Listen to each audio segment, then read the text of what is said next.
Bien, bonjour à tous les amis, Babéos, trading-future.net. On se retrouve pour la session Eurex du 17 octobre 2017. Il est 9h01, 9h01. Et donc là, bah écoutez, je suis bientôt en position sur l'eurodoll normalement. J'attends que mon ordre limite soit exécuté. C'est en cours d'arriver et on va observer le DAX et le Bund également qui sont très très intéressants ce matin. Vraiment très très intéressants.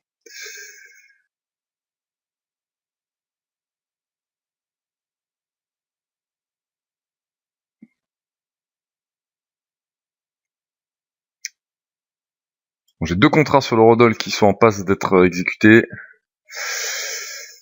Et on va attendre de la volatilité. Alors je dis pas que il va y avoir de la volatilité ce matin. J'attends de la volatilité en fait pour qu'on puisse rejoindre mes niveaux et éventuellement observer les marchés sur mes niveaux clés en fait, pour constater quelle incidence il va y avoir et quel événement en fait pour pouvoir rentrer. Voilà. Donc ça y est, je suis rentré sur l'eurodoll. On va attendre de constater finalement ce qui se passe. Je suis avec deux contrats. On a un beau trade, je dirais en prévision, qu'on va ajuster au niveau du TP, voilà. Donc je suis sur un autre écran pour l'eurodoll. Je le montrerai après. Non, je vais le montrer maintenant d'ailleurs. Attendez. Tac, il y avait mon chart trader qui était pas bien paramétré, voilà. Hop là. Donc le voici. Le trade, on est en bas, d'accord, et on attend. On attend parce que on a une belle zone de single ici, on est en bas de la zone de single ici, et donc le TP est placé sous un petit pic ici de volume, d'accord, et le stop pardon, et le TP donc au-dessus du pic là, voilà, en haut de la zone. L'objectif c'est d'aller retracer la zone. Une zone de... Alors, c'est assez dangereux parce qu'en fait, avant l'ouverture 9h, parce que bon bah évidemment la cotation commence à minuit, là-haut, énorme descente, on a pété l'entrée de la zone mais direct ce matin. On est en bas ici, l'objectif c'est d'aller reprendre ici pour éventuellement observer un short ici pour continuer. D'accord ? Donc je suis pas en train d'annoncer la baisse de l'eurodoll aujourd'hui. Loin de moi cette idée, parce que pour l'instant de toute façon je suis à l'achat. Mais ça peut être un des scénarios possibles dans la journée, ou peut-être demain, j'en sais rien, ça dépend de ce qui va se passer. Donc pour l'instant on est à 50$, on est bien, et on va laisser courir. Le DAX, on a cette belle queue d'achat ici. On a buté sur la clôture VWAP d'hier, ce matin, à 8h30. Et on peut attendre soit une redescente sur la zone d'achat ici, en fonction de la force et du flow, on peut peut-être attendre la deuxième zone ici, d'accord. Quoi qu'il en soit, si le marché devait monter, je serais pas très chaud pour shorter avant la zone de value area ici ou la zone de queue de vente ici. Voilà, plusieurs solutions. C'est pour ça que le DAX, là, on est un petit peu entre deux ce matin. Je suis pas très fan, sauf signal clair, mais c'est d'ailleurs normalement ce que peut nous permettre de voir Auction Dashboard, c'est des signaux clairs dans le flow quand la configuration graphique n'est pas forcément propice. Et le Bund, bon bah voilà, VWAP, POC, creux de volume, la vallée, cette zone, une belle zone d'intervention à l'achat. On va voir. On va voir ce qui va se passer parce qu'hier on a eu une triple distribution, donc ça peut être assez litigieux.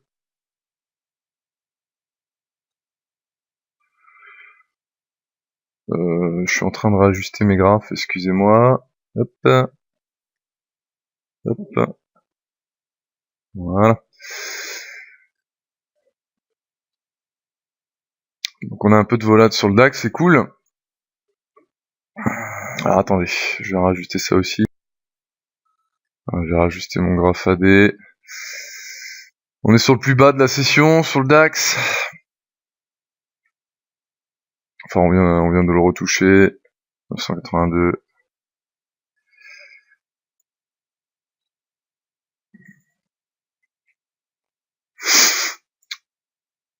Voilà, donc l'eurodoll, hein, c'est parti. Hein. Là, lui, il est parti. Regardez. Voilà, on est en position, c'est cool. Il y a une belle résistance au carnet, on vient de la voir. 1,17 995. Qui correspond à quoi, graphiquement?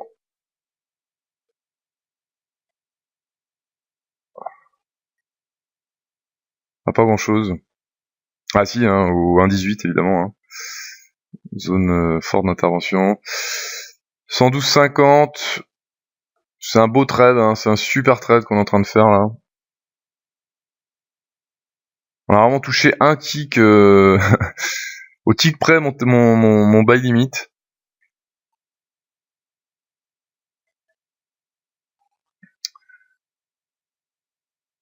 Je vise vraiment le haut de la zone hein, de single. Hein. C'est pas cet ordre qui va me faire peur. J'aimerais bien qu'on corrige un peu plus haut. Mais le risque est bien présent hein, de cette correction, de cette comment on appelle ça, de cette résistance naturelle, parce que c'est un niveau de prix, hein, 1,18, hein, c'est un niveau très important. Donc là en fait on l'a cassé, puisqu'on cote à 1,17 980. Donc j'ai mis mon stop à +1. Voilà. En gros, ce matin, c'est clair. Soit mon interprétation elle est bonne et on monte jusque là-haut, parce que en dehors du niveau de prix, en dehors du prix psychologique, en dehors de la résistance, enfin du support ou de la résistance naturelle, peu importe comment on l'interprète sur les marchés, il y a quand même cette single print qui est là, qui n'est pas comblée depuis quelques jours. Hein. Vous voyez que la single, elle a quand même de l'âge. Hein. C'était le 10 octobre, nous sommes le 17. Donc ça va être une belle preuve encore que le market profile a peut-être priorité sur les niveaux de prix naturels, ou ça peut être aussi un contre-exemple pour dire que le market profile a que le niveau de prix est également extrêmement intéressant à regarder, et on est en train d'aller toucher ce niveau. Voilà, donc tout dépend après de ce... Est-ce que ça va être un front running? Ça n'a pas l'air pour l'instant, de toute façon.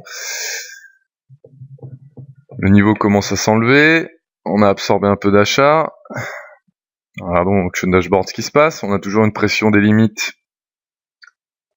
au bid. Regardez. Voilà, 200$ hein, de gain.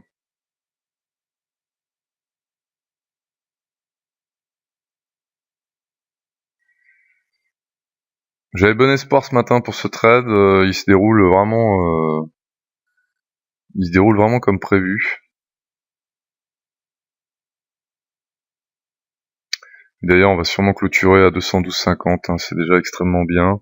J'ai pas envie de louper le coche.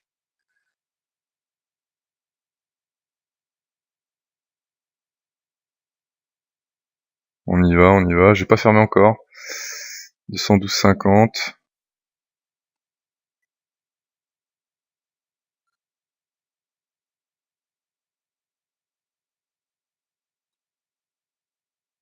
J'ai pas fermé encore.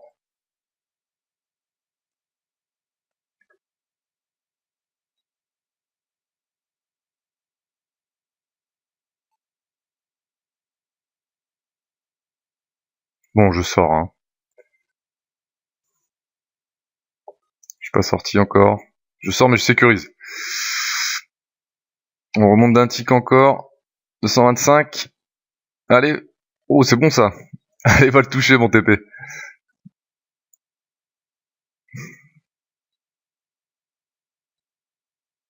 Exécute-moi, 250.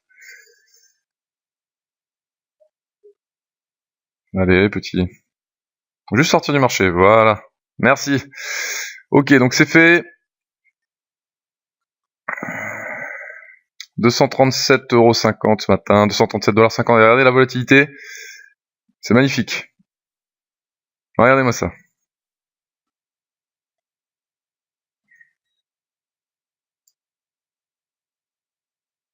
Voilà. Donc vous voyez, ce prix psychologique 1,18, même dans le carnet d'ordre, il était.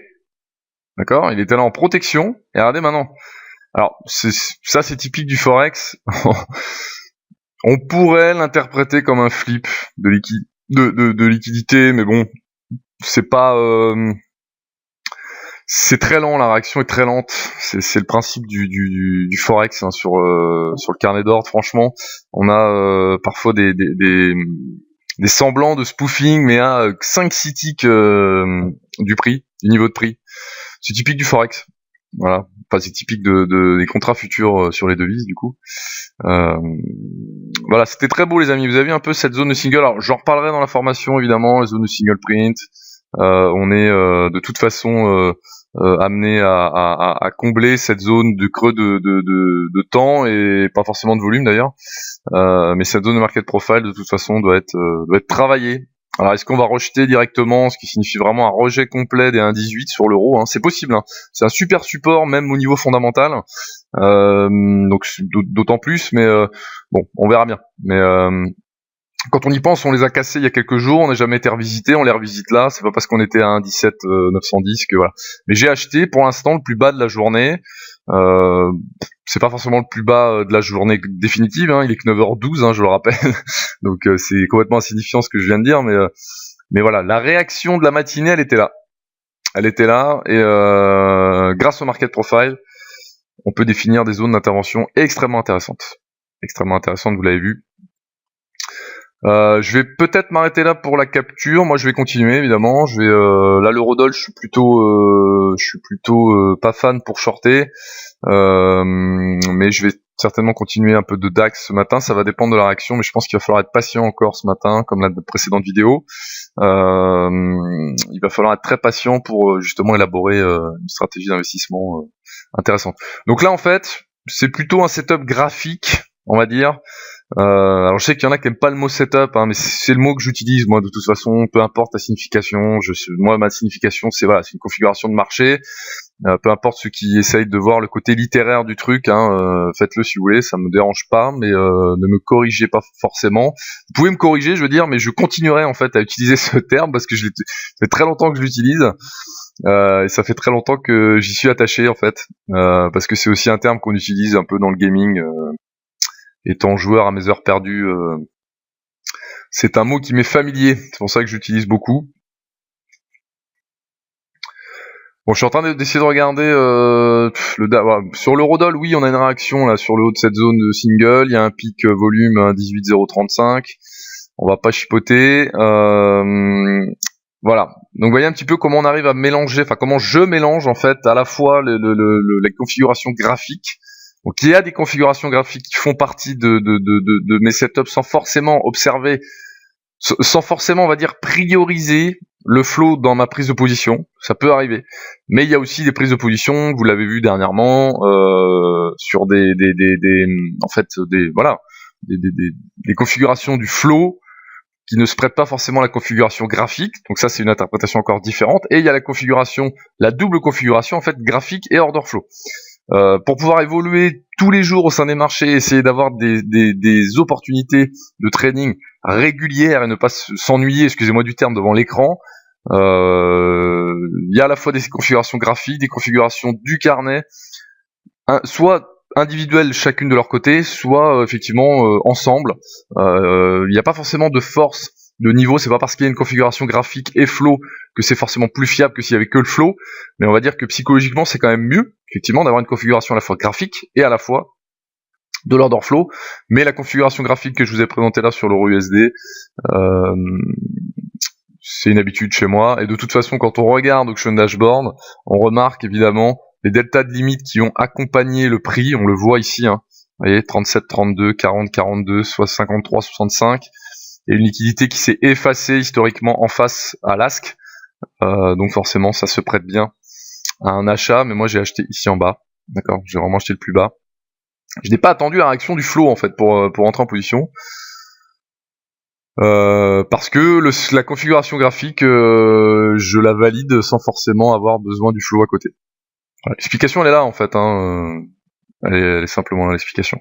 Donc on a le DAX là qui recorrige sur son open. Pour l'instant, il n'y a pas de zone d'intervention particulière. Je vais pas faire une vidéo très longue, je vais d'ailleurs m'arrêter là, puisque on va pas faire 1 heure de vidéo à chaque fois. Un petit quart d'heure, c'est très bien. Les amis, je vous dis à très bientôt. Inscrivez-vous sur le forum si vous voulez en savoir plus. N'hésitez pas également à consulter mes articles sur mon site internet. N'hésitez pas également à partager la vidéo si vous avez liké. Je sais qu'il y a des gens qui dislikent un petit peu en ce moment.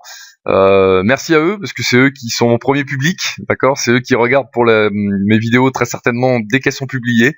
Donc je vous passe une petite dédicace et je vous dis à très bientôt les amis. Ciao ciao.